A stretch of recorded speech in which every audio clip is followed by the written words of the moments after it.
माऊली, सूर्योपासक संत भानुदास यांचे नातू असलेले संत एकनाथ यांचा जन्म 1533 मध्ये पैठण येथे झाला. दत्तोपासक सद्गुरू जनार्दन स्वामी हे त्यांचे गुरु.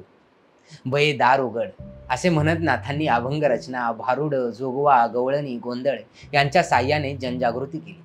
संत एकनाथ हे संत कवी, पंत कवी, तंत कवी होते आणि साहित्याद्वारे जनतेचे रंजन व प्रबोधन केले. एकनाथ महाराजांची ग्रंथ संपदा विपुल आहे. त्यामध्ये टीका ग्रंथ, आख्यान, काव्य, आध्यात्मिक प्रकरण याचबरोबर अभंग, गवळणी, भारुडे इत्यादींचा समावेश आहे. चतुश्लोकी भागवत तसेच एकनाथी भागवत, रुक्मिणी स्वयंवर, भावार्थ रामायण ही त्यांची ग्रंथसंपदा. एकनाथी भागवत हा त्यांचा लोकप्रिय ग्रंथ आहे. मुळात एकूण 1367 श्लोक आहेत, परंतु त्यावर भाष्य म्हणून 18,810 ओव्या संत एकनाथांनी लिहिल्या आहेत.